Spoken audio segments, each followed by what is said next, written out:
नमस्कार मंडळी. तर मला सोमवारी आज सुट्टी असते जॉबला आणि सुट्टी असल्यामुळे मी प्रत्येक सोमवारी मी म्हसोबाचं म्हणजे धुत असतो आणि रोज पूजा वगैरे असते, परंतु साफसफाई वगैरे फक्त मी आठवड्यातून एकदाच करत असतोय. आणि इथं माती वगैरे उडते म्हणून मी आधी इथं पाणी वगैरे मारून घेतलं, मग खाटनगर सगळं म्हणजे तिकडं आवार सगळं लोटून घेतलं आणि मंदिर पण खूप घाण झालं होतं आणि त्याने पाणी आणून दिलं. हे मंदिर माझ्या घराच्या पाठीमागच्या बाजूला आहे. मंदिर जे म्हसोबा आहे ते जागृत म्हसोबा आहे. मंदिराला 20 ते 25 वर्ष पूर्ण झालेलं आहे आणि हा मंदिर म्हणजे आधी मंदिर नव्हतं, फक्त ओपन होता. फक्त म्हसोबाला फक्त एका दगडाच्या ह्याच्यावर ठेवून फक्त पूजण्याचं सुरू केलेलं होतं आणि ते कसं सगळ्यांचं इच्छा मनोकामना आणि सगळ्यांना नवसाला पाहू लागलं. त्यानंतर इथं मंदिर बांधलं घराच्या पाठीमागे आणि अशा प्रकारे तिथं पूजा वगैरे सगळं माझ्याकडे असतंय. पूजा सगळं साहित्य वगैरे मीच हे करून मीच सगळं पूजा वगैरे करत असतोय आणि वर्षातून एकदा याचं म्हसोबाचं यात्रा केलं जातं. म्हसोबाला कोंबडा कापून म्हसोबाचा म्हणजे मांसाहार नैवेद्य दाखवला जातो. अशा प्रकारे मी पूजा वगैरे करत असतोय बघा.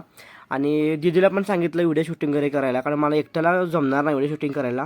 यूट्यूब चॅनल पण व्हिडिओ मी टाकणार आहे, तुम्ही नक्की त्याला सबस्क्राईब करा, लाईक फॉलो करायला विसरू नका. आणि अशा प्रकारे मी व्हिडिओ वगैरे करत आहे. आणि म्हसोबाचं म्हणजे इथे चांदीचं नाक पण इथं चोरलं गेलं होतं. चांदीचे नाक, चांदीचे डोळे आणि ते चांदीचे ओठ वगैरे सगळे इथं चोरले गेले होते. आणि दसऱ्यामध्ये ते पण आम्ही नवीन आणून म्हणजे म्हसोबाला बसवलेलं आहे.